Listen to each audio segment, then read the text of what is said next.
2 октябр асосгузори сулҳу ваҳдати миллӣ пешвои миллат президенти ҷумҳурии Тоҷикистон муҳтарам Эмомалӣ Раҳмон бо мақсади шиносоӣ бо вазъи зиндагии мардум ва ифтитоҳи иншооти таъиноташон гуногун ба ноҳияи Фархори вилояти Хатлон ташриф оварданд. Дар фурудгоҳи ноҳия меҳмони олимақомро роҳбарияти вилояти Хатлон ва сокинону фаъолони ноҳияи Фархор истиқбол намуданд. Хуш омадед пешвои муаззами миллат. Хуш омадед, хуш омадед, хуш омадед.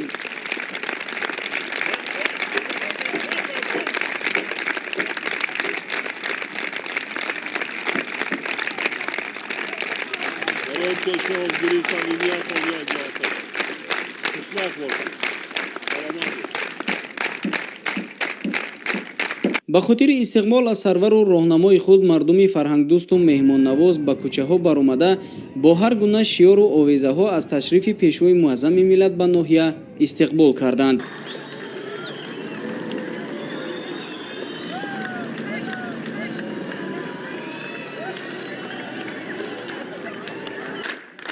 دویمی октябр асосгузори солу ваҳдати миллӣ пешвои миллат президенти ҷумҳурии Тоҷикистон муҳтарам Эмомалӣ Раҳмон дар маҳаллаи рӯдакии шаҳраки Фархори ноҳияи Фархор нахуст бинои нави муассисаи таҳсилоти миёнаи умумии рақами 2 ба номи Садриддин Айниро ки аз ҷониби соҳибкор Хуршед Нозимов бунёд гардидааст мавриди истифода қарор доданд.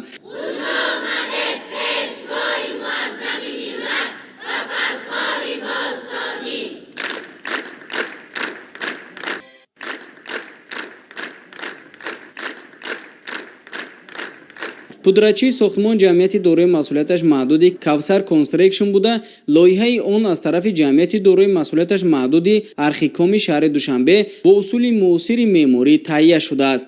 таълимгоҳ дар масоҳати умумии 175 гектар доман густурда аз 3 ошиёна ва таххона иборат аст ва дорои 34 синфхона буда барои 2000 хонанда дар ду баст пешбинӣ гардидааст. аснои шиносоӣ ба пешвои муаззами миллат муҳтарам Эмомалӣ Раҳмон иттилоъ дода шуд ки бо дар назардошти татбиқи 20 солаи омӯзиш ва рушди фанҳои табиатшиносӣ дақиқ ва риёзӣ дар соҳаи илму маориф дар муассисаи навбунёд синфхонаҳои фаннӣ бо тамоми техникаю технологияи зарурии насли нав таъмин гардида барои гузаронидани машғулиятҳои амалии хонандагон имкониятҳои мусоид фароҳам оварда шудааст. ҳамзамон таълимгоҳ аз толори маҷлисгоҳ бо 260 ҷои нишаст, ошхона барои 160 нафар ва китобхона иборат буда ҷиҳати омода намудани хонандагон ба озмунҳои сатҳи ҷумҳуриявӣ аз ҷумла фуруғи субҳи доноӣ китоб аст, толори хониш бунёд гардидааст. сарвари давлат муҳтарам Эмомалӣ Раҳмон иқдоми соҳибкорро шоистаи таҳсин хонда ба масъулин доир ба беҳтар намудани сатҳу сифати дониши хонандагон ва иштироки фаъолонаи муҳассилин дар озмуну олимпиадаҳои сатҳи ҷумҳуриявию ҷаҳонӣ дастуру ҳидоятҳо доданд.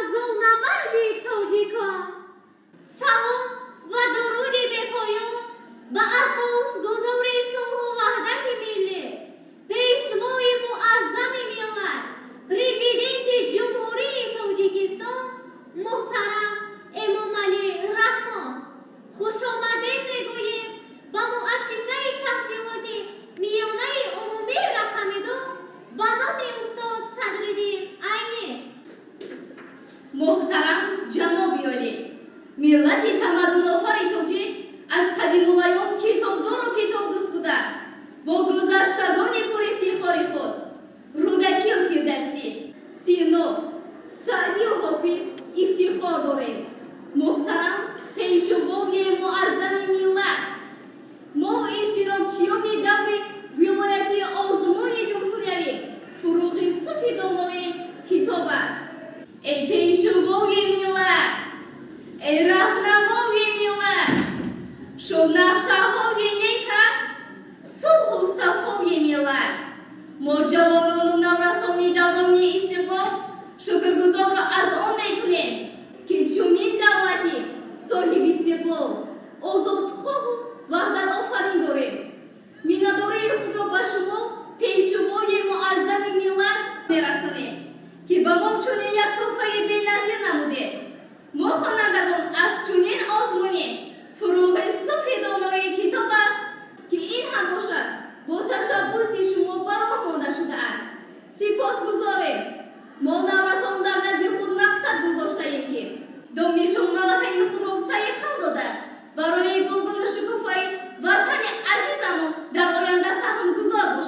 дар таълимгоҳ ҳамчунин бо мақсади тарғиб ва ташвиқи тарзи ҳаёти солим, оммавигардонии варзиш ва ҳамзамон дар сатҳи баланд гузаронидани машғулиятҳои тарбияи ҷисмонӣ ва омодагии дифои ҳарбӣ 1 толор ва 2 майдончаи варзишӣ бунёд гардида бо тамоми лавозимоти солимгардонӣ таъмин карда шудааст. намои берунаи бино бо тарҳ ва усули баланди меъмории муосир сохта шуда, саҳн ва атрофи муассиса бо гулу буттаҳои сояафкану ороишӣ зебо гардонида шудааст.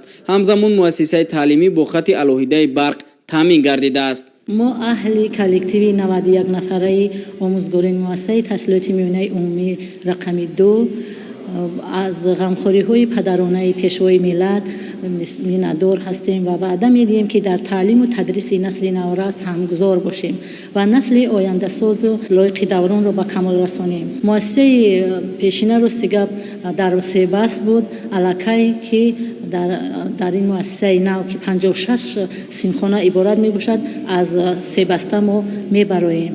امروز با قدم های مبارک پیشوای معظم ملتمان محترم امام علی رحمان مؤسسه نو زمانوی که از 3 آشیانه عبارت است و با تمام شرایط معاصر حاضر زمان و با تکنولوژی نوین زمان حاضر مجهز گردانیده شده است به ما نصیب گردید و ما آموزگاران جوان کوشش به خرج میدیم که نورسان آینده را با تمام هستی و با تمام وجود خودمان با علم‌های زبان‌های خارجی علم‌های دقیق آموزانده و برای خدمت به خلق و وطن برای آینده آماده سازیم. пешвои муаззами миллат муҳтарам эмомалӣ раҳмон зимни суҳбат бо омӯзгорону хонандагон ба истифода додани бинои нави таълимиро дар рӯзҳои таҷлил аз ҷашни бузурги умумимиллӣ 30-юми солгарди истиқлолияти давлатӣ тӯҳфаи арзандаи ҳукумати мамлакат ба сокинону бошандагони ноҳияи Фархор номида ба маорифчиён ҷиҳати дар сатҳи баланд амалӣ намудани барномаҳои таълимӣ ва саҳм гузоштан дар пешрафти соҳаи илму маориф дастуру супоришҳои мушаххас доданд. маорифчиёни ноҳияи Фархор дар ҷавоб ба дастгирию ғамхориҳои пайвастаи роҳбарияти олии мамлакат нисбат ба рушди соҳаи маориф ваъда доданд ки дар тарбияи дурусти насли наврасу ҷавон тамоми нерӯю тавони худро равона намуда дар пешрафт ва суботи кишвар саҳми худро мегузоранд.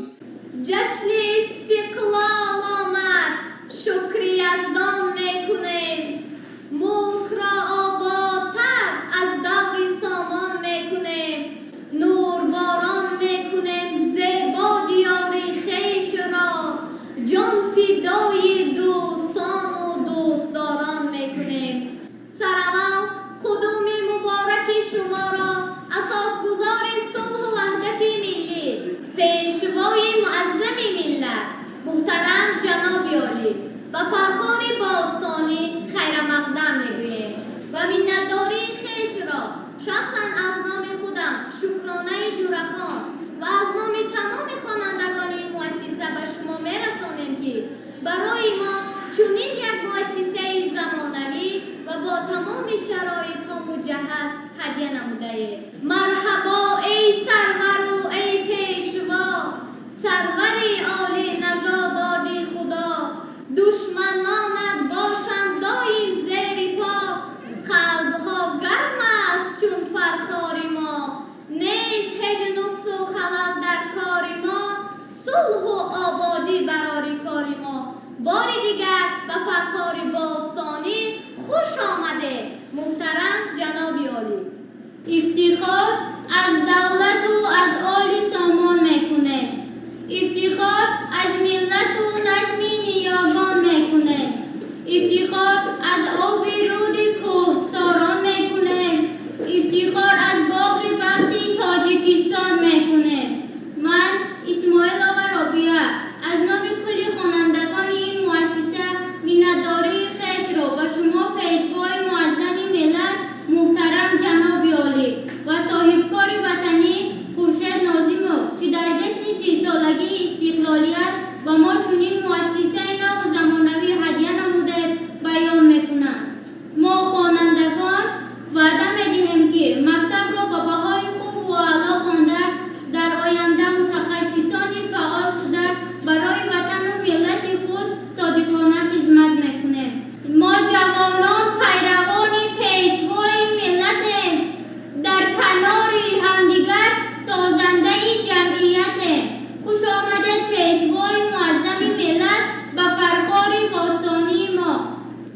زیر از آن بران شاه باد آفرین که نازد بر او تخت و تاج و نگین.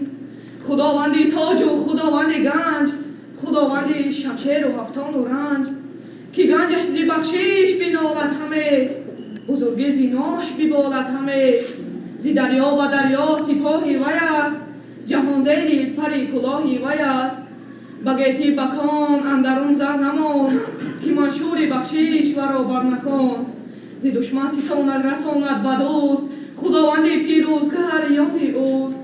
با بزم اندرون گنج بپراگند، چو رزم آیدش شیر و فیل افکند. چو او مرز گیرد به شمشیری تیز، برانگیزد اندر میان رستخیز. که چون او نبوده است شاه بجنگ، نه در بخشش و کوشش و نام و ننگ. اگر مهر با کین نیامیزدی، ستاره زی زخمش فرو خیزدی.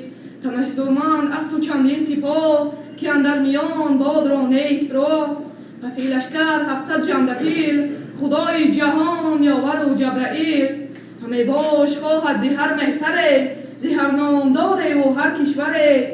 اگر باج ندهند کشور دهند، همان گنج و همان تخت و افسر دهند. که یارد گذشتن زی پیمان اوی، دیگر سرکشیدن زی فرمان اوی. احسن.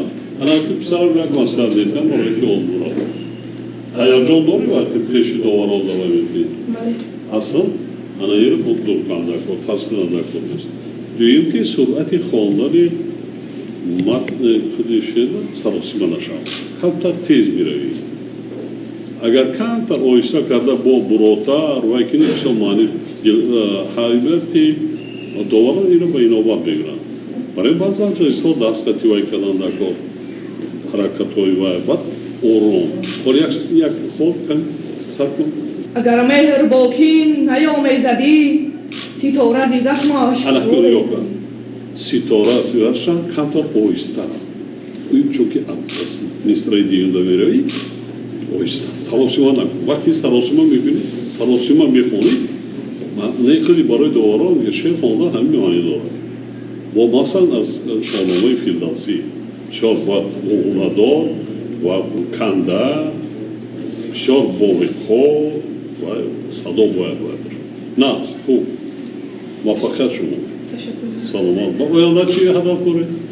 من میخواهم در آینده در ساحه اداره کنی دولت خود و فعالیت خود را آغاز کنم. بله موفقیت. مورد به ذکر خاص است که در ناحیه فرخار دوام 3 سال اخیر با مقصد برطرف نمودن مشکلات تامین خوانندگان با جای نشست و فراهم آوردن شرایط مساعد تعلیم دهم مؤسسه های تعلیمی نوسازی شده، همچنین در نزد مکتب ها صنفخانه های نو تعلیمی بنیاد کرده شده است.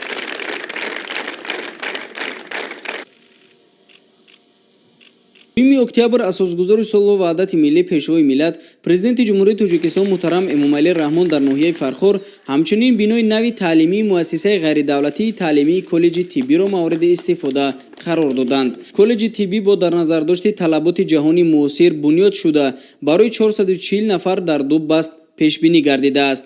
انشاءات از جانب صاحبکار وطنی نسیم دودیف بنیاد گردیده کارهای ساختمانی را جمعیت دارای مسئولیتش محدود پرنده پروری فرخار انجام داده است و آن در مساحت عمومی 650 متر مربع دامن گسترده است. به سرور دولت محترم امامعلی رحمان اطلاع داده شد که مؤسسه در ناحیه یگانه کالج خصوصی است که برای آموزش نمودن متخصصان ساحه طب روانه گردیده است و در آن از روی 3 اختصاص کار همشیرگی، عمومی طبی و فارماسیستی متخصص آموزش می‌نمایند.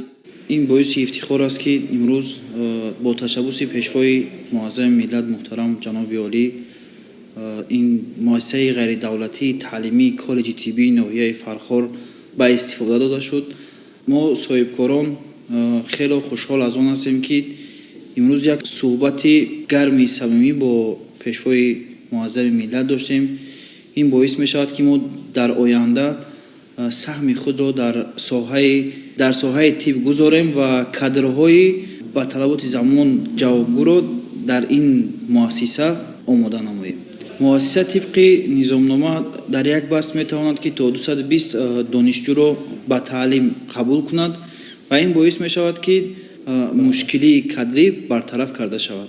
قابل به ذکر خاص است که مؤسسه نوبنیاد از 4 آشونه و تخانه عبارت بوده دارای 12 صنفخانه تعلیمی از جمله شیمیا، بیولوژی و فن مورفولوژی بوده. همزمان آزمایشگاه برای گذرانیدن مشغولیت‌های لابراتوری فعالیت می‌نماید. پیشوای معظم ملت با صفت کارهای انجام یافته بهای بلند داده اقدام بشردوستانه صاحبکار و شایسته تحسین خواندند. با فعالیت پرداختن مؤسسه تعلیمی طبی را در ناحیه سرور دولت جهت برطرف نمودن مشکلات نورسایی کادرهای ساحه طبی مساعدت کننده ارزیابی نموده با مسئولین جهت بلند برداشتن سطح و صفت تعلیم و تربیت دستور و سپارش‌های مشخص دادند. صاحبکار وطن دوست از دستگیری‌های پرزیدنت مملکت اظهار منتداری نموده عهدهدار شد که همچنین در نزد مؤسسه تعلیمی برای 400 نفر دانشجو خوابگاه زمانوی و تالار و میدانچه‌های ورزشی بنیاد نماید. کارهای آبادانی و بنیادکاری در شهرک و دهات ناحیه فرخار با صورت بلند ادامه داشته در نظر است که تا آخر سال دیگر انشاءات مورد استفاده قرار داده شود.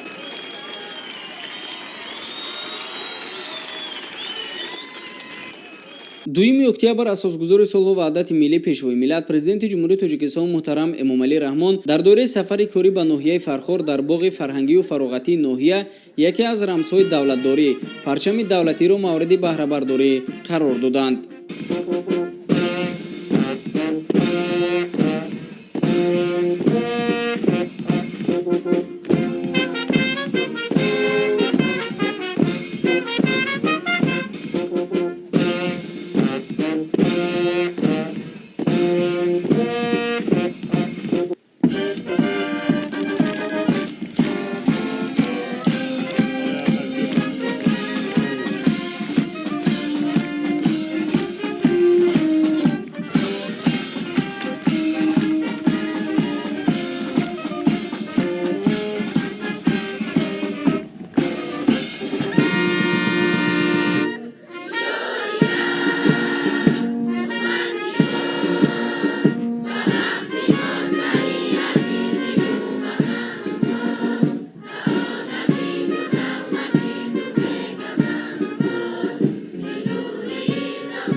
پرچم دولتی در مساحت 21 با بلندی 33 متر از جانب جمعیت دارای مسئولیتش محدود یورازیا بنیاد گردیده اندازه متای آن 8 به 14 متر را تشکیل می‌دهد. اطراف انشاءات با گل و نهال‌های همیشه سبز و آرایشی زیبا گردانیده شده. همچنین راهرو و ستونپایه آن با سنگ‌های آرایشی زینت داده شده است. ضمن بازدید پیشوای ملت محترم امامعلی رحمان از صفت کارهای بنیادی ва ташаббуси соҳибкорон изҳори қаноатмандӣ карда қомат афрохтани парчами давлатиро дар маркази ноҳия барои баланд бардоштани ҳисси ватандӯстии ҷавонону наврасон нег манидод намуданд.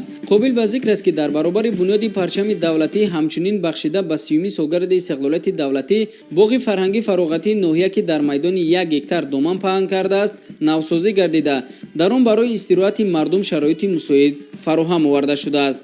баъди қомат афрохтани парчами давлатӣ намои зоҳирии боғ низ куллан дигаргун гашта ба макони асосии гаштугузори мардум табдил ёфтааст. барои гузарондани чорабиниҳои фарҳангии фароғатӣ дар майдони назди парчам имконоти мусоид фароҳам оварда шудааст. мардуми бо фарҳангу шукргузори ноҳияи Фархор аз ин дастгириҳои президенти мамлакат муҳтарам Эмомалӣ Раҳмон изҳори сипосу миннатдорӣ намуданд. октябр дар идомаи сафари корӣ дар ноҳияи Фархори вилояти Хатлон асосгузори сулҳу ваҳдати миллӣ пешвои миллат президенти ҷумҳурии Тоҷикистон муҳтарам Эмомалӣ Раҳмон дар деҳаи Аловуддини деҳоти Фархор бинои нави муассисаи таҳсилоти миёнаи умумӣ рақами 4-ро мавриди истифода қарор доданд.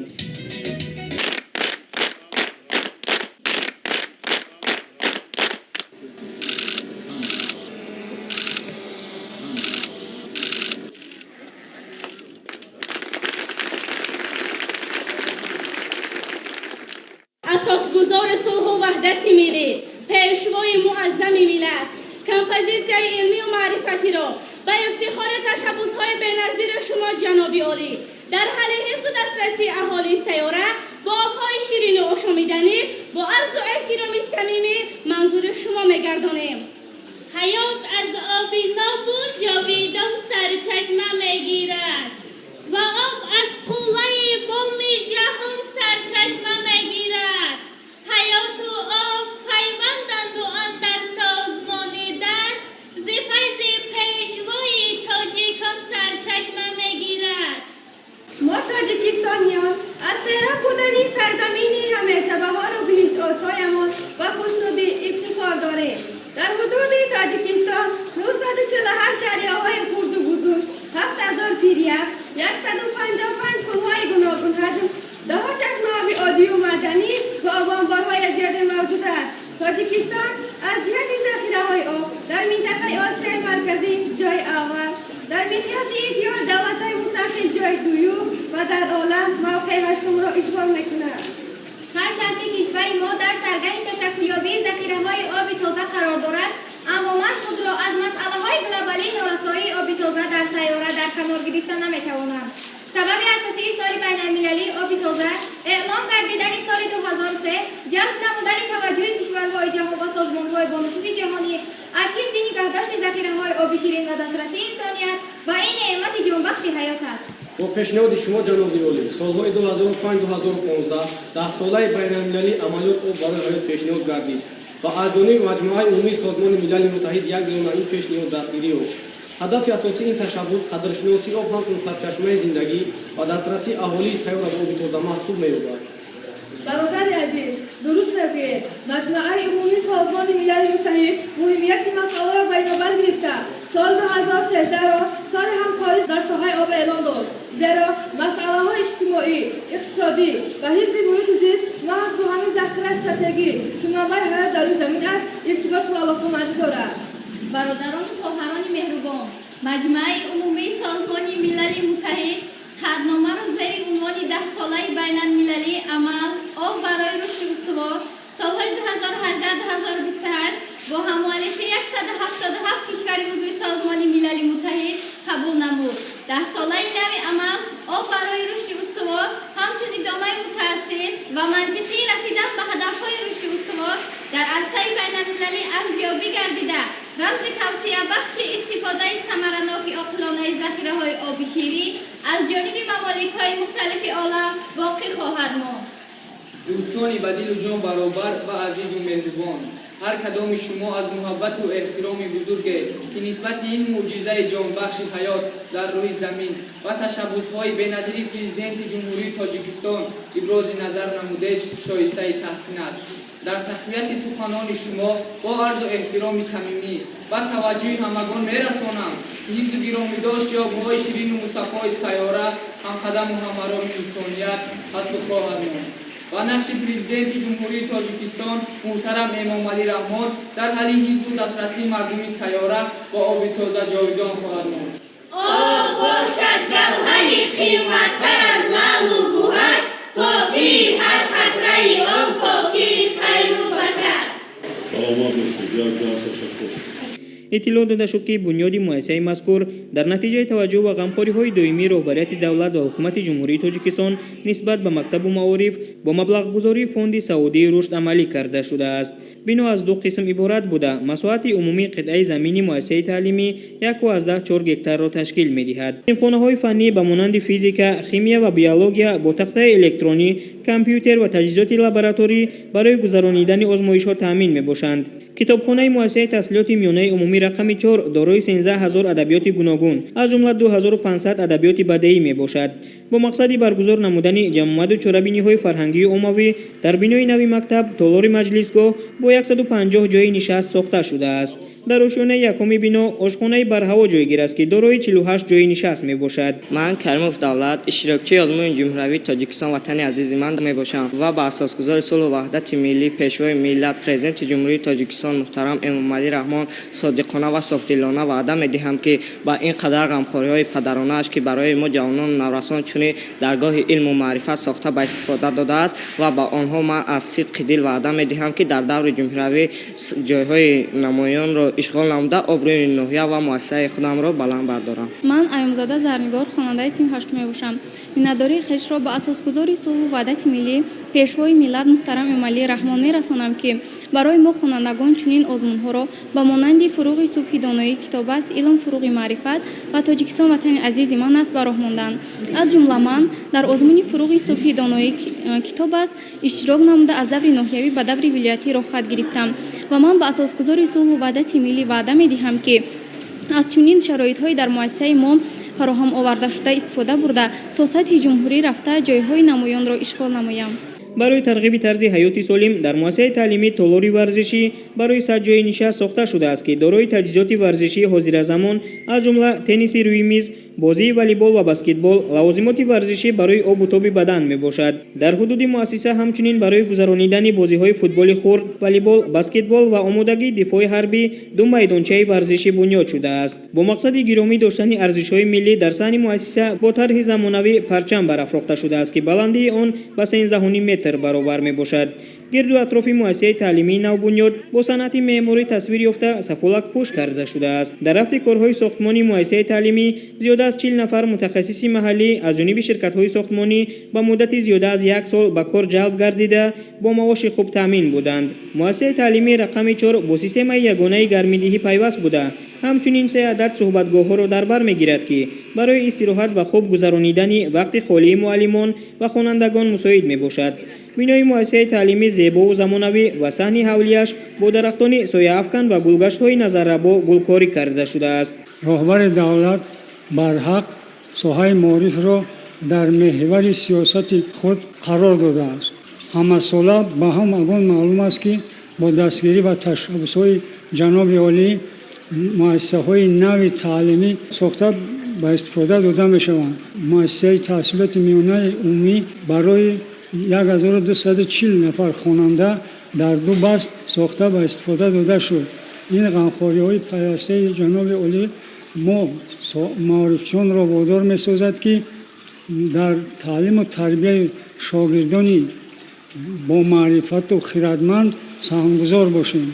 ضمن شناسایی با شرایط تعلیم در بینای نوی مؤسسه تحصیلات میانه عمومی رقم 4 که به مناسبت جشن 30 سالگی استقلالیت دولتی جمهوری تاجیکستان قامت افروخته است، پیشوای ملت محترم امامعلی رحمان به صفت کارهای ساختمانی بهای بلند داده خوانندگان را به خوانش خوب و اعلی و انتظام نمونوی هدایت کردند. از آموزگاران نیز دعوت به عمل آورده شد که با استفاده از شرایط موجوده محصلین را در روحیه خودشناسی و وطندوستی تربیت نمایند. اکتبر در دایره سفر کاری به ناحیه فرخار ولایت ختلان اساسگذار صلح و وحدت ملی پیشوای ملت پرزیدنت جمهوری تاجیکستان محترم امامعلی رحمان در دهه آریانوی دهات فرخار کارگاه 3 سالی را به استفاده دادند. ضمن شناسایی با شرایط فراهم آورده شده در انشاءات نو به پیشوای ملت محترم امامعلی رحمان اطلاع دادند که این کارگاه 3 سالی در دایره نقشه‌چوربینی‌ها بخشیده به جشن 30 سالگی استقلالیت دولتی جمهوری تاجیکستان بنیاد شده است. در آشیانه یکمی بنا آشخانه، مغازه فروش لباس و در دو آشیانه بالایی کارگاه دوزندگی بنیاد شده با بیش از 80 ماشین درزدوزی مجهز میباشد.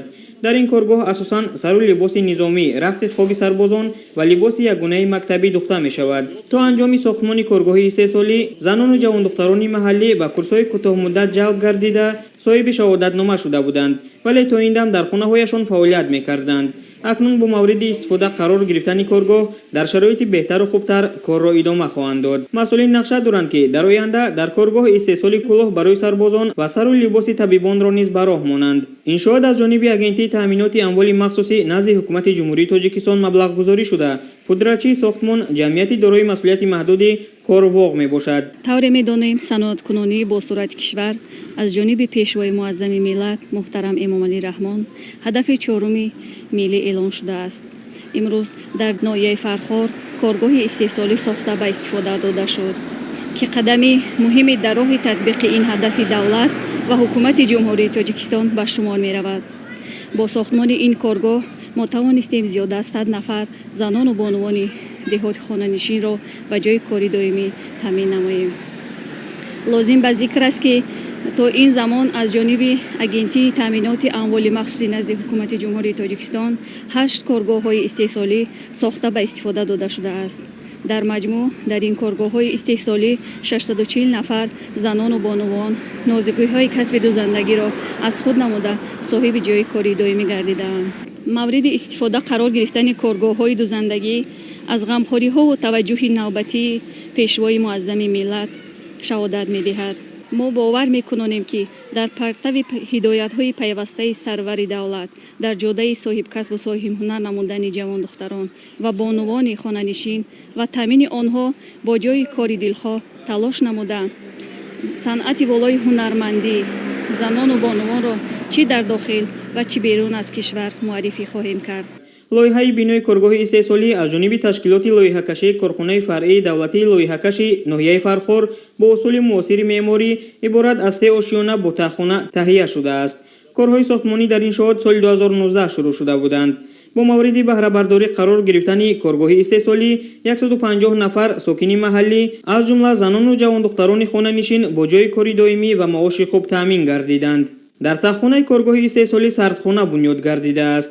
مساحت سردخانه بیش از 500 متر مربع را تشکیل داده در آن امکانی نگاه داشتن 300 تن محصولات کشاورزی و 50 تن محصولات گوشتی وجود دارد. طبق اطلاع مسئولین محصولات سردخانه برای تامینات ساختارهای حربی و مقامات حفظ حقوق حدود ناحیه فرخار نگاه داشته می شود.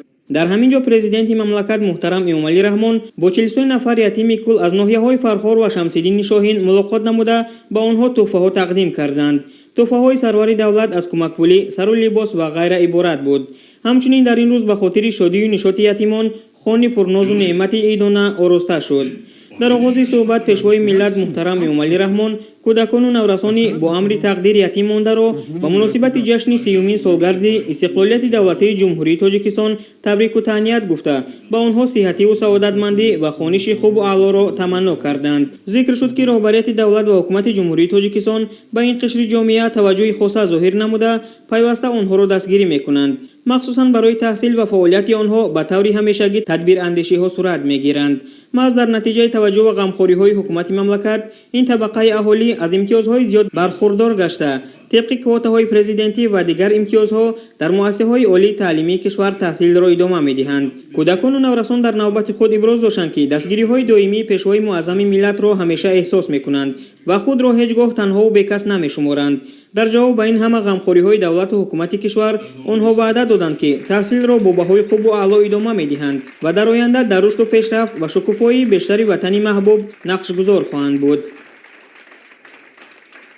2 اکتبر در ادامه سفر کاری اساسگذار صلح و وحدت ملی پیشوای ملت پرزیدنت جمهوری تاجیکستان محترم امام علی رحمان بینای شعبه در ناحیه فرخار بوده ریاست کمیته دولتی امنیت ملی در ولایت ختلان را مورد بهره برداری قرار داده با شرایط و امکانات‌های کاری آن شناس شدند. انشاءات مذکور در دهات فرخار جایگیر بوده با نظرداشت طلبات کاری مقامات در ظرف 1 سال بنیاد گردید. برای کار و فعالیت کارمندان شعبه ҳуҷраҳои барҳавову замонавӣ бунёд гардида, ҳамчунин дар дохили бино тамоми имконоти зарурӣ фароҳам оварда шудааст. Бинои шӯъбаи дар ноҳияи Фархорбудаи раёсати Кумитаи давлатии амнияти миллӣ дар вилояти Хатлон бо санъати баланди меъморӣ бунёд гардида, ифтитоҳи иншооти мазкур имконият медиҳад, ки кормандони ниҳоди мазкур мувофиқи талаботи оиномавӣ сатҳу сифати корро боз ҳам баландтар бардоранд ва дар пойдорӣ амнияту осудагии Тоҷикистони соҳиби истиқлол сами бештар гузоранд. ҳудуди иншооти нав пурра сафолакпӯш гардида, сани он бо гулҳои ороишиву дарахтони мевадиҳанда зебу оро ёфтааст. барои машқу тамрини кормандони шӯъба имконияти зарурӣ фароҳам буда, бо истифода аз майдони назди бино ба футболу волейбол машғул мегарданд. зимни боздиди сарвари давлат муҳтарам Эмомалӣ Раҳмон кормандони шӯъбаро вазифадор намуданд, ки бо донишу малакаи касбии худ ҳамеша дар сафи пеши мубориза бо қонуншиканиву ҷинояткорӣ бошанд. Фархори ноҳияи Фархори вилояти Хатлон, асосгузори сулҳу ваҳдати миллӣ, пешвои миллат, президенти ҷумҳурии Тоҷикистон муҳтарам Эмомалӣ Раҳмон бинои беморхонаи минтақавии Орион ва шӯъбаи таваллудро мавриди истифода қарор доданд. Бо бунёди иншооти мазкур аҳолии деҳоти Фархор соҳиби муассисаи замонавии тиббӣ гардиданд, ки дар он ташхису табобати бемориҳои гуногун роҳандозӣ гардидааст. Беморхона дорои 20 кат буда аз шӯъбаҳои бемориҳои даруна, бемориҳои кӯдакона ва таваллудхона иборат мебошад. иттилоъ дода шуд, ки бо истифода аз лабораторияи замонавӣ ташхиси беморон дар ҳамин ҷо роҳандозӣ шуда, ҳамчунин муолиҷаи маризон бо ҷалби табибони соҳибмалака амалӣ карда мешавад.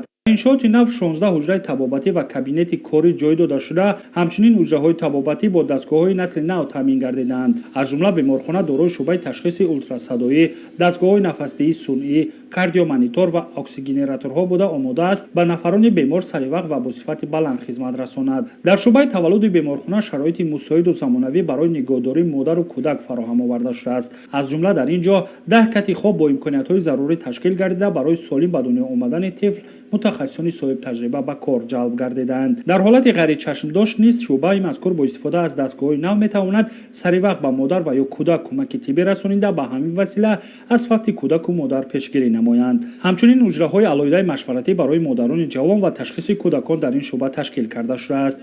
имрӯз бо ташаббус ва дастгириҳои бевоситаи асосгузори сулҳу ваҳдати миллӣ, пешвои миллат, президенти ҷумҳурии Тоҷикистон муҳтарам Эмомалӣ Раҳмон дар деҳаи Ориёни ноҳияи Фархор як беморхонаи минтақавӣ бо тарҳу услуби замонавӣ сохта ба истифода дода шуд, ки бо тамоми дастгоҳҳои муосири тиббӣ таҷҳизонда шудааст. аз он ҷумла дастгоҳи сабти барқии дил, дастгоҳи ултрасадо, кардиомониторҳо. мо табибон ҷавобан ба ҳама дастгирӣ ва ғамхориҳои асосгузори сулҳу ваҳдати миллӣ, пешвои миллат ваъда медиҳем, ки ба халқи ноҳия дар сатҳи аъло хизматрасонии тиббиро ба ҷо меорем.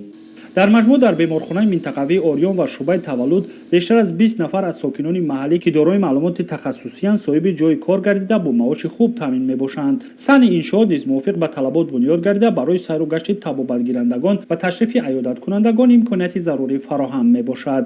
беморхонаи нав бо дар назардошти талаботи муосири тиббӣ бунёд гардида, имконият медиҳад, ки сокинони деҳоти Фархор дар ҳамин ҷо ба ташхису табобат фаро гирифта шаванд ва ин иқдом мушкилоти иҷтимоии аҳолии минтақаи мазкурро дар самти дастрасӣ ба хизматрасонии муосири тиббӣ ба пуррагӣ ҳал намуд.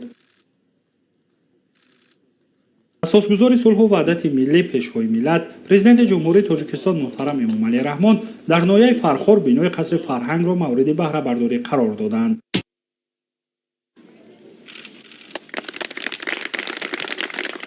али фарҳанг пешвои муаззами миллатро самимона истиқбол гирифта, барои ин ҳадияи бебаҳо изҳори миннатдорӣ намуданд. аз ҷумла пешвои муаззами миллатро дар иншооти мазкур бо меҳру муҳаббати хоса Гулнигор Наҷмиддинова хонандаи синфи 6 ноҳия истиқбол гирифт. ёдрас мешавем, ки Гулнигор дар синни 30-солагиаш дар соли 2013 роҳбари давлат муҳтарам Эмомалӣ Раҳмонро дар фурудгоҳи ноҳияи Фархор бо дигар кӯдакони хуштолӣ пешвоз гирифта, бо лафзи ширини кӯдакӣ ва муҳаббати хос бо сарвари давлат муҳтарам Эмомалӣ Раҳмон суҳбати самимӣ намуда буд. Ona kurdi, cebir garnek mi cebir.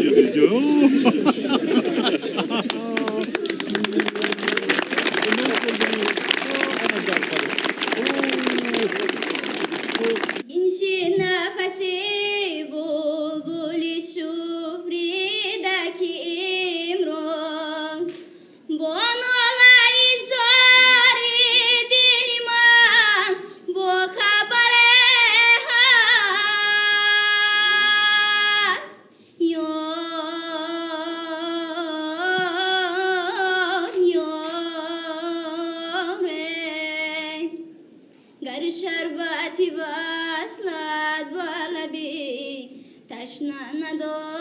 ندادم به موری غمی عشقی تو را چشمی تره هست چشمان با رهی قافله بوی وصالن در کوی تو از بادی سبا تو خبره هست جان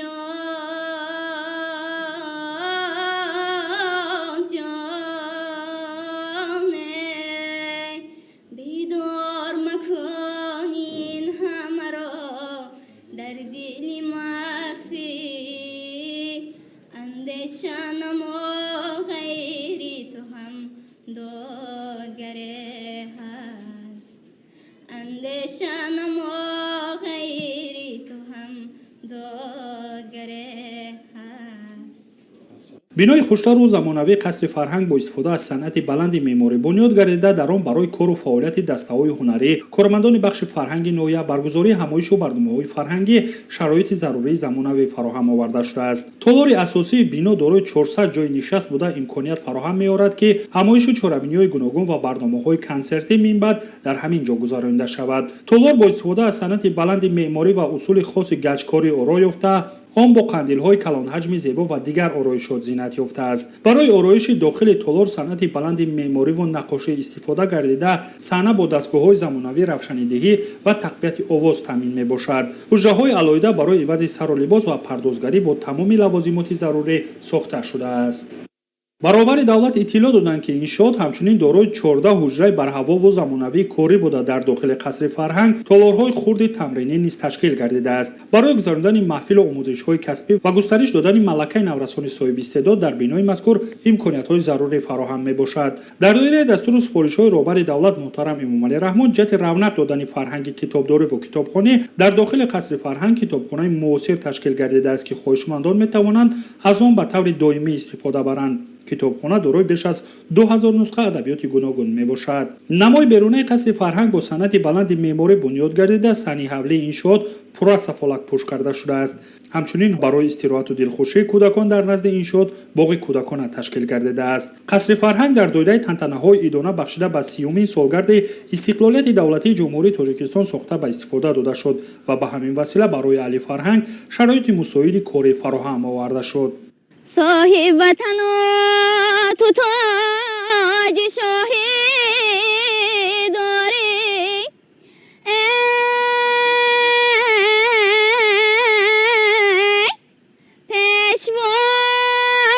پیشوای خدا داده داهی داری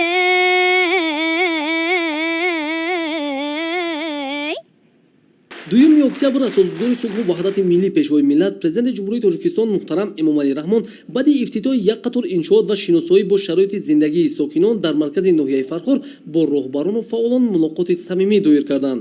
сарвари давлат муҳтарам Эмомалӣ Раҳмон ҳамаи сокинони ноҳияро бо ҷашни бузурги 30-солагии истиқлолияти давлатӣ ки барои халқи кӯҳанбунёди тоҷик воқеан як санаи таърихӣ мебошад табрик гуфтанд.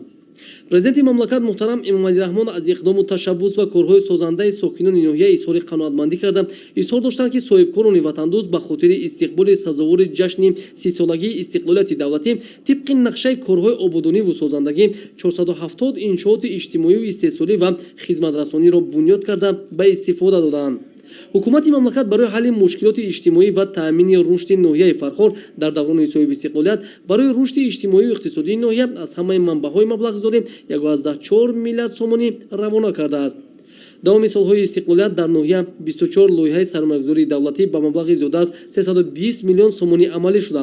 ҳоло татбиқи боз 9 лоиҳаи дигар идома дорад ва маблағи дар доираи онҳо то имрӯз аз худ шуда беш аз 110 миллион сомониро ташкил медиҳад. лоиҳаҳо дар маҷмӯъ ҷиҳати баландбардоштани сатҳу сифати зиндагии мардуми ноҳия ва деҳоти он амалӣ карда шудаанд. илова ба лоиҳаҳои сармоягузории давлатӣ дар доираи барномаи рушди иҷтимоиву иқтисодии ноҳия барои солҳои 2016-2020 боз 120 лоиҳа ба маблағи 250 миллион сомонӣ амалӣ гардид. дар барномаи рушди иҷтимоиву иқтисодии ноҳияи Фархор барои солҳои 2021-2025 иҷрои 198 лоиҳа ба маблағи беш аз 570 миллион сомонӣ пешбинӣ шудааст. сарвари давлат муҳтарам эмомалираҳмон мақомоти иҷроии ҳокимияти давлатии ноҳияро вазифадор карданд ки ҳамкориро бо вазорату идораҳо ва бахши хусусӣ ҷиҳати самараноку босифат татбиқ гардидани барнома беҳтар ба роҳ монанд, зеро иҷрои саривақтӣ ва босифати барномаи мазкур пеш аз ҳама ба таъсиси ҷойҳои навикорӣ ва беҳтар гардидани некуаҳолии мардум мусоидат мекунад. ноҳияи Фархор яке аз калонтарин минтақаҳои аграрии кишвар буда соҳаи кишоварзӣ дар самти пешбурди иқтисодиёти ноҳия ва таъмин намудани некуаҳолии сокинони он нақши муҳим дорад. бо дастгириҳои пайвастаи ҳукумати мамлакат ва заҳмати пурмаҳсули сокинони ноҳия майдони кишти зироатҳои кишоварзӣ, боғҳо ва саршумори чорво хеле зиёд гардида, истеҳсоли маҳсулот аз ҷумла ғалладонагиҳо, картошка, сабзавот, полезӣ, мева, гӯшту шир, асал ва дигар намудҳои маҳсулот хеле афзоиш ёфтааст. дар натиҷаи дастгириву ғамхориҳои давлат шумораи субъектҳои соҳибкорӣ дар ноҳияи Фархор сол ба сол афзоиш ёфта, ҳоло ба 2335 расидааст. соли 2020 ҳаҷми истеҳсоли маҳсулоти саноатӣ дар ноҳия 170 миллион сомониро ташкил дода, нисбат ба соли 2000 3,6 баробар афзудааст. дар зарфи солҳои соҳибистиқлолӣ дар ҳудуди ноҳияи Фархор 39 муассисаи нави таълимӣ ва биноҳои иловагӣ барои қариб 18 000 нафар хонанда сохта ба истифода дода шудааст. баъди таҳлили амиқи дастовардҳои ноҳия дар бахшҳои муҳими иқтисоди миллӣ, дар охир президенти мамлакат бо итминон изҳор доштанд ки мардуми сарбаланду заҳматқарини ноҳияи Фархор бо фаъолияти созандаи хеш барои боз ҳам ободу зебо гардонидани ватани маҳбубамон, ҳифзи сулҳу суботи кишварамон ва таҳкими ваҳдати миллиямон минбаъд низ саҳми арзанда мегузоранд. баъди суханронии сарвари давлат муҳтарам Эмомалӣ Раҳмон, сокинони меҳмоннавози ноҳияи Фархор, Ширинмоҳ Абдурраҳмонзода, донишҷӯ, Ҷамшед Муродзода, донишҷӯ, Гулнигор Наҷмиддинова, хонанда ва Ширинмоҳ Назирмадова, табиб, баромад карда васфи музаффариятҳои кишвар, шукри ваҳдат, сулҳу субот ва пешвои хиратманди худро намуданд.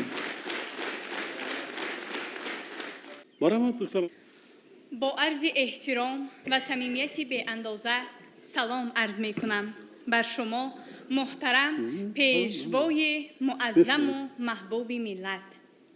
қадамҳои мубораки шуморо ки ба дилҳо меҳру муҳаббат, ба дидаҳо нуру зиё ва ба гулгашту хиёбонҳо сарсабзию хӯрамӣ мебахшад, ба диёри файзбори Фархори бостонӣ сидқан ва аз самими қалб хушомадед мегӯям. Абдурраҳмонзода Ширинмоҳ ҳастам, як тан ҷавони хуштолаи ноҳияи Фархор. самараи дастгирӣ ва ғамхориҳои хиратмандонаи шумо, муҳтарам пешвои миллат, нисбати мо ҷавонон буд ки баъд аз хатми муассисаи миёна тавассути Маркази Миллии Тестӣ тариқи ройгон ба донишгоҳи давлатии Кӯлоб ба номи Абу Абдуллоҳи Рӯдакӣ дохил шуда, айни ҳол донишҷӯи курси 5-уми донишгоҳи номбурда мебошам. дар баробари донишҷӯ будан соли 2 аст ки ба ҳайси рӯзноманигор дар телевизиони Кӯлоб кору фаъолият намуда, тарғибгари сиёсатҳои хиратмандона, бунёдкоронаи ҳукумати ҷумҳурии Тоҷикистон мебошам. дар чеҳраатон нури каён хандон аст, нуре зи шукӯҳи худталон хандон аст. эй сарвару пешво, ба даврони шумо хуршеди баланди ориён хандон аст. таърих гувоҳ аст ки дар замони давлатдории ҳахоманишиён Куруши Кабир, дар замони давлатдории Сомониён Исмоили Сомонӣ аз пешвоёне буданд ки таъриху фарҳангу тамаддунро ба пояи баланди пешрафт расонида буданд. хушбахтона дар замони соҳибистиқлолӣ шумо, муҳтарам пешвои миллат, ҳадияи худованд барои тамоми мардуми тоҷик ва тоҷикони ҷаҳон мебошед. сарнавишти миллати тоҷик бо номи неки шумо сахт пайванд аст ва мо имрӯз шукрона аз он менамоем ки дар чунин ватани ободу зебо дар зери фазои сулҳу субот зиндагӣ мекунем. ҷавонони ноҳияи Фархор сиёсати хиратмандона, сулҳпарваронаи шуморо сармашқи кори худ қарор дода, дар тамоми соҳаҳои афзалиятноки ватани азизамон кору фаъолият намуда истодаанд. ин сарвари мо که عزیزی همگان است، مشهورترین سرور با فضل زمان است. در پیرو او مانده قدم پیرو اویم، در مسلک این مرد خردمند و نکویم. سلامت باشه حسن. مایه افتخار است که برای بلند برداشتن ذوق و شوق هنرمندان به کسب و هنرهای مردمی از طرف شما محترم پیشوای ملت سالهای 2019 2021 سالهای رشد دهات، سیاحی و هنرهای مردمی اعلان گردیده است. به مورد یادآور شدنی هستم که چکن قدیمترین که به فرهنگ غیر مادی یونسکو شامل گردیده است از دهه اتفاق ناحیه فرخار یافت گردیده است. ما بانوان و جوان دختران این ناحیه باستانی همیشه کوشش بران می نماییم تا در رشد و تکمیل این هنر قدیمه مردمی سهم نظررس خود را گذاریم و به جهانیان ثابت سازیم که تاجیکان در حقیقت مردم قدیمه، تمدن آفر، فرهنگ سالار و دارای مدنیت عتیقه می باشند. محترم اساسگزار صلح و وحدت ملی، ما جوانان ناحیه فرخار پیروان اصیل سیاست بنیادکارانه، سازنده و صلح پرورانه شما بوده شما را باور می کنانیم که همیشه کوشش بران می نماییم تا در آباد و زیبا گردانیدن هر یک گوشه وطن عزیزمان در تحکیم پایه های استقلالیت دولتی و وحدت ملی سهم نظررس خود را گذاریم. چون پیروان اصیل پیشوای معظم ملت خیش بزرگ گردیده در خدمت خلق و وطن عزیز خیش باشیم. از آب وطن، خاک وطن پیکری ماست، بگشاده بر روی دوستداران دری ماست. پهنای وطن شکفته بس رنگ برنگ، ارزنده شعر و داستان سروری ماست.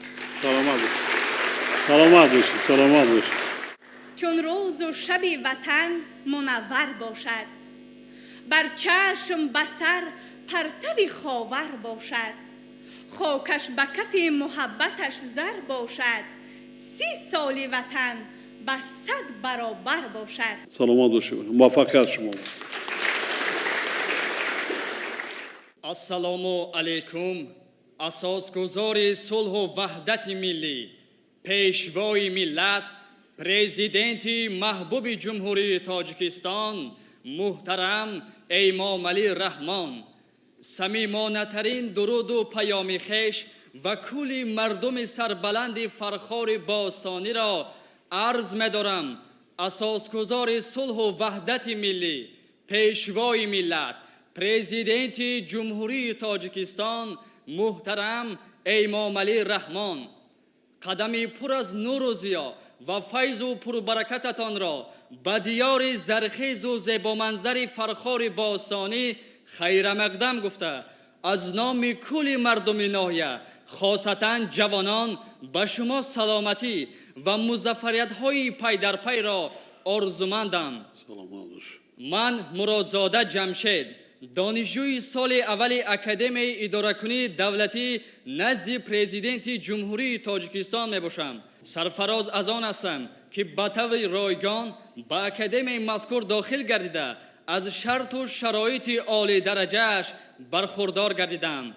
در این راستا قید نمودن ضرور است که سال 2021 در تاریخ دولتداری نوین تاجیکان همچون سال پر از آبادکاری و نوگانی ها، مژده های فرحبخش سیاسی و فرهنگی، رشدی بمیلان، سازندگی و بنیادکاری و بسا خاطرمان ثبت گردیده است. زیرا در این سال جشن عمومی ملی 30 سالگی استقلالیت دولتی جمهوری تاجیکستان در سطح بلند سیاسی و فرهنگی تجلیل کرده شد.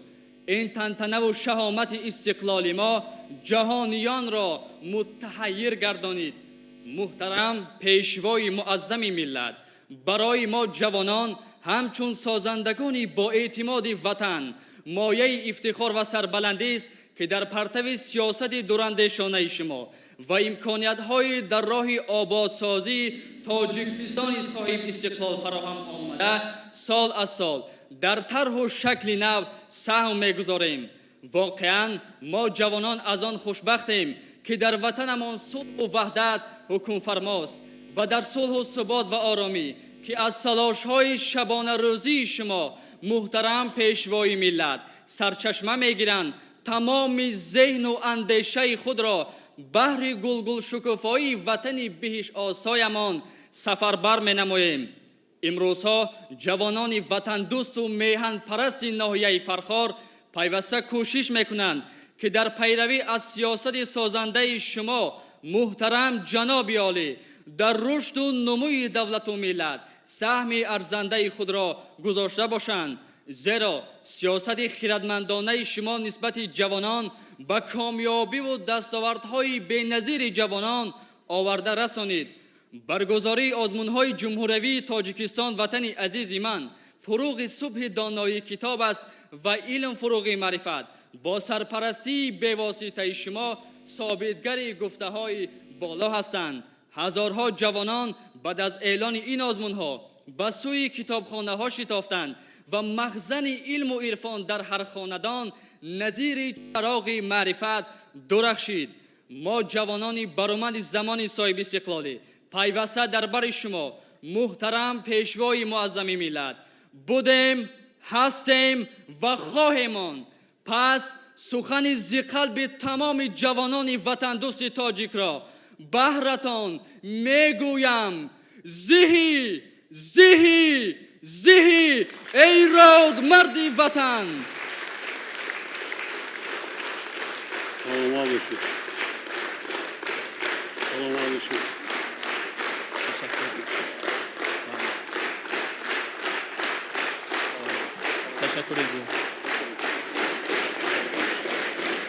ای پیشوا، راهنما و افتخار و هدایتگر جوانان برای راستین و وطنداری، دانند که در خوب ترین جا ماییم، در مملکتی بهشت آسا ماییم.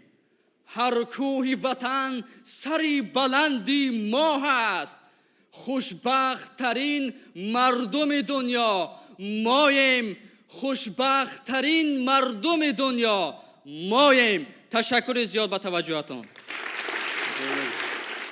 السلام علیکم بابا جان مهربان و عزیز دل و جانم. من گلنگار نبیره خواند شما از آن روزه که عقل و فراستم پیدا شد محبت شما در دلم جای گرفته است. بهترین گنجی بابایم، از جانم زیادتر دوستتان می‌دارم. در خواب و بیداریم یادتان میکنم. به شک شما را جناب عالی در همه ای ساحه آموزگار اصیل گفتن رواست. مقام و مرتبه آموزگار اصیل هدایت کننده بشریت بر راه راست از فرشته بالاتر است و خداوند او را دوست می‌دارد و نمی‌گذارد که در دو عالم خوار گردد. بابام آمد به فرخار، گفتا کجاست گلنگار؟ من همین جا بابا جان، شعرت خوانم با وقار. من که حالا خرد هستم، رسم شما در دستم. از دیدن رسمتان خوشنودم و سرمستم. شنو ای بابا جانم، اکنون من مکتب خونم. از خنک خوردنهایم دیگر نه من نالانم. از خدا داشتم طلب شما را از نبینم. دیلکم گردد آرام گل مقصود بچینم. شوم این دفعه سوار بابا بایم در چرخ بال.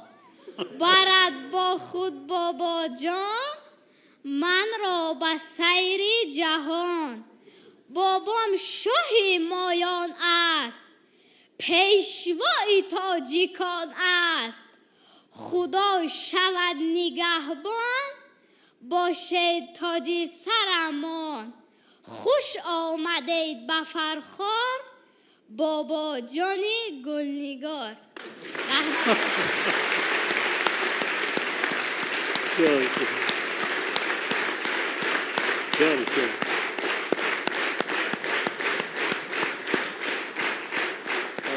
اما خوردیش دم من نمیگه بسیار هوشیار بود.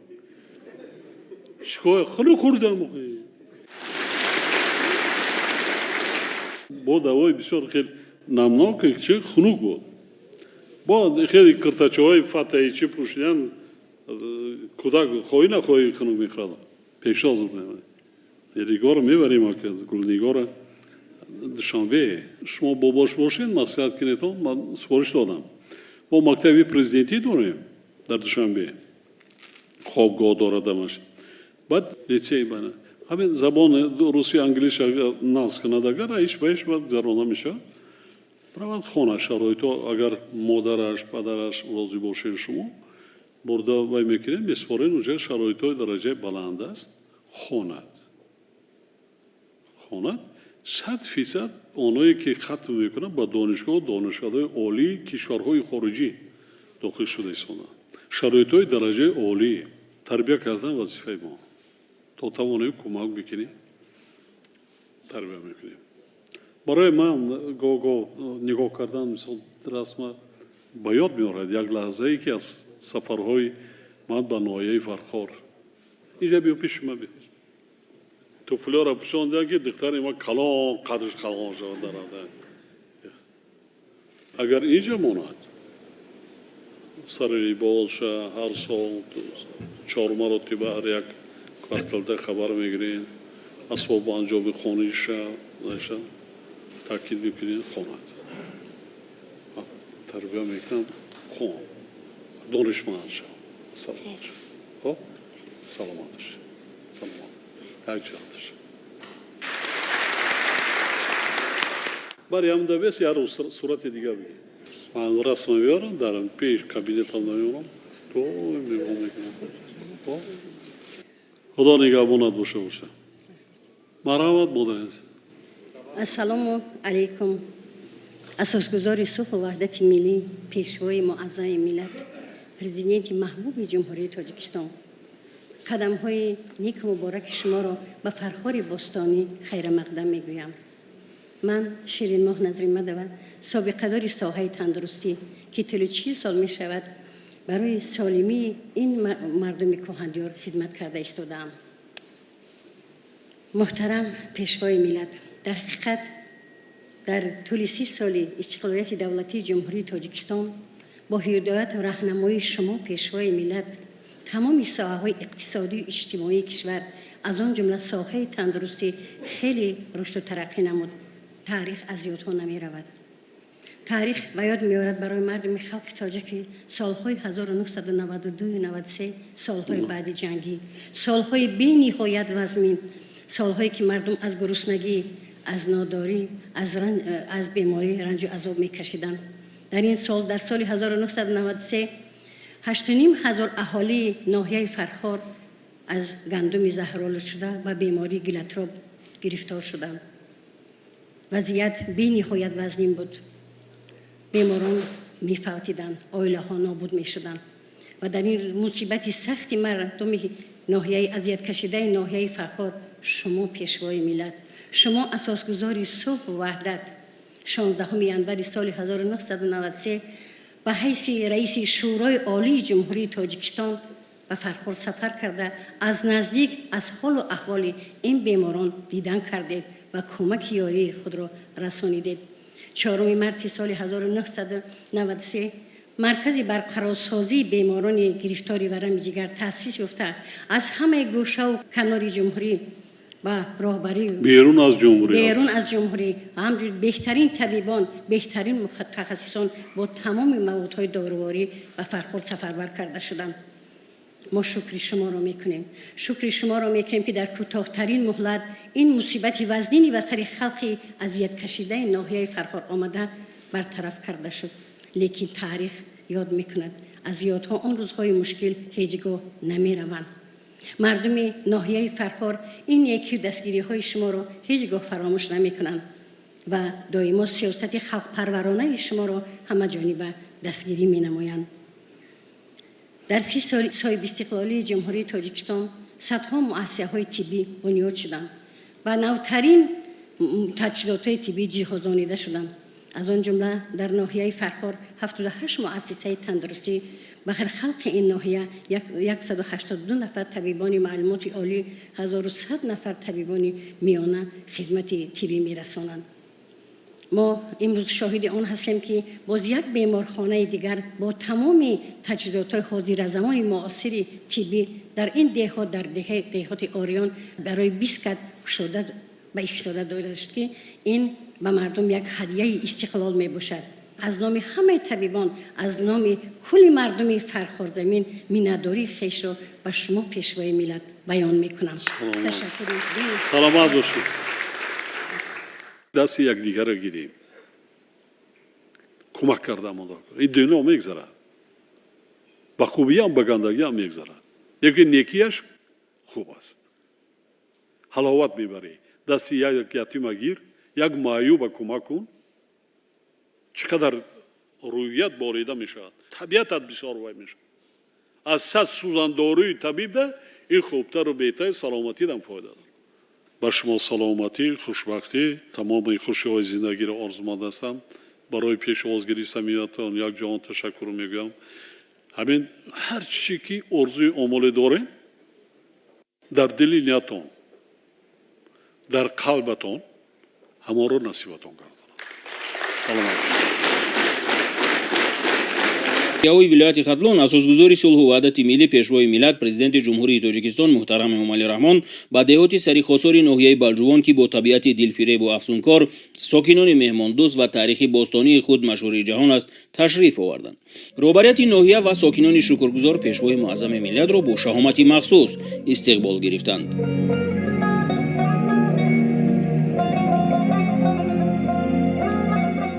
дар идомаи боздиди кории пешвои миллат президенти ҷумҳурии тоҷикистон муҳтарам эмомалӣ раҳмон дар деҳаи шаҳидони ҷамоати деҳоти сарихосор корхонаи асали сарихосорро мавриди баҳрабардорӣ қарор доданд.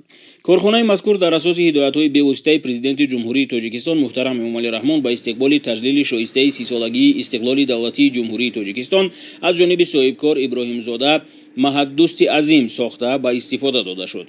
корхонаи коркарди асал дар як сол иқтидори коркарди 200 тонна асалро дошта бо таҷҳизоти насли нав ва технологияи муосир ҷиҳозонида шудааст. пешвои миллат зимни шиносоӣ бо зарфиятҳои коргоҳи нав иқдоми соҳибкорро шоёни дастгирӣ хонда бо назардошти иқтидорҳои мавҷуда ҷиҳати тавсеаи фаъолияти корхона супоришҳои мушаххас доданд.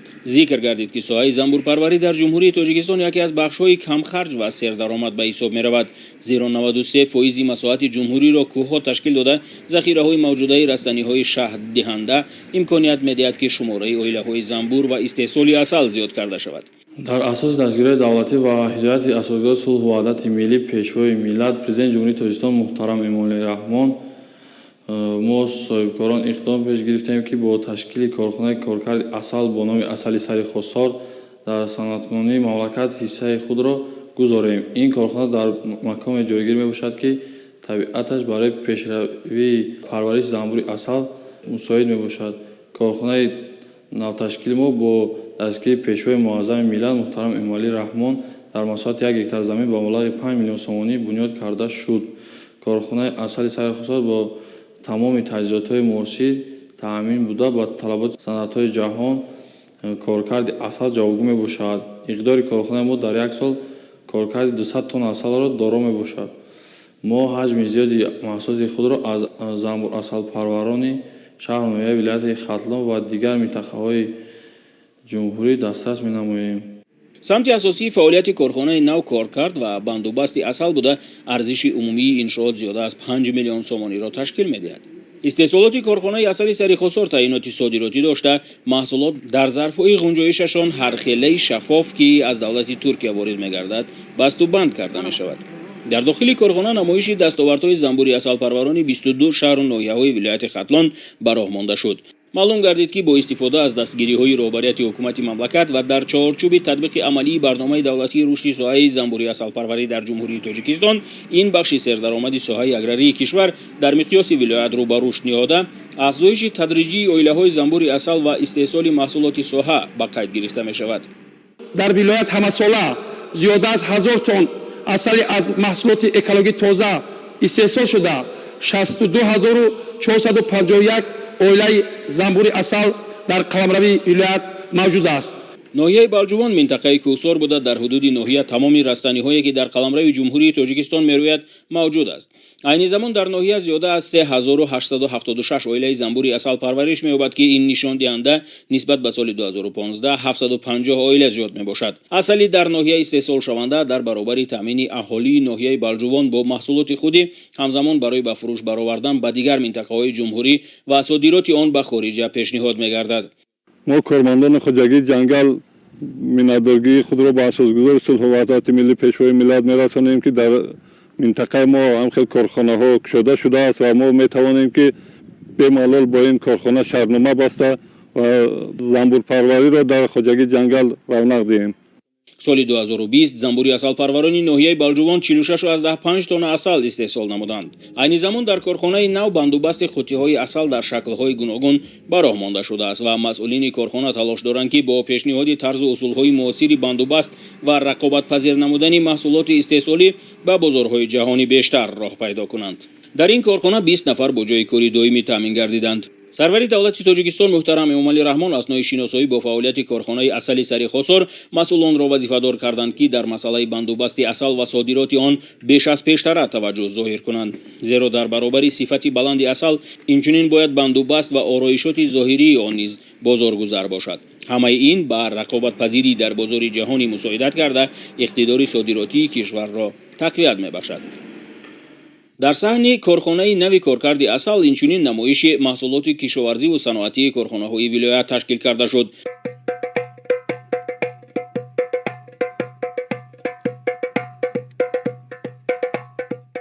дар намоишгоҳ намудаҳои зиёди гиёҳҳои шифобахши кӯҳистони сари Хосор, дастовардҳои барзгарони минтақа, ҳунарҳои мардумӣ ва тавлидоти саноатӣ ба маърази тамошо гузошта шуд. зимни боздид пешвои миллат муҳтарам Эмомалӣ Раҳмон ба фаъолияти барзгарону саноатчиён баҳои баланд дода ҷиҳати аз худкунии бештари зарфиятҳои табиии минтақа ба онҳо дастуру ҳидоятҳо доданд. ба хотири мақсаднок истифода кардани замини атрофи корхона соҳибкор дар масоҳати 65-101 замин боғи интенсивӣ бунёд кардааст. дар ин қитъаи навташкил зиёда аз 500 бехниҳоли себ шинонида шудааст ки нашунамои хуб доранд. машғулияти аксарияти сокинони ноҳияи балҷувон ба соҳаҳои кишоварзӣ вобаста буда ғаллакорӣ, чорводорӣ ва боғдорӣ дар ин минтақа инкишоф ёфтааст. пас аз қабули барномаи давлатии рушди соҳаи замбури асалпарварӣ ин бахш дар ноҳия рӯ ба рушд овард. парвариши замбури асал дар балҷувон бахусус дар деҳоти сари Хосор ривоҷ ёфта истодааст, чунки табиати ин гӯшаи диёр барои парвариши замбури асал мувофиқ мебошад. президенти мамлакат муҳтарам Эмомалӣ Раҳмон дар деҳаи шаҳидони деҳоти сари Хосор ҳамчунин парчами давлатии Тоҷикистонро парафшон намуданд. иқдоми мазкур дар асоси дастуру супоришҳои роҳбари давлати Тоҷикистон муҳтарам Эмомалӣ Раҳмон аз тарафи соҳибкор Фирдавс Муродов амалӣ карда шуд. деҳоти сари Хосор аз зумраи минтақаҳои назаррабои сайёҳии Тоҷикистон буда табиати биҳиштосои ин гӯшаи бостонии мамлакат воситаи ҷалби теъдоди зиёди сайёҳону ҷаҳонгардони хориҷиву дохилӣ дониста мешавад.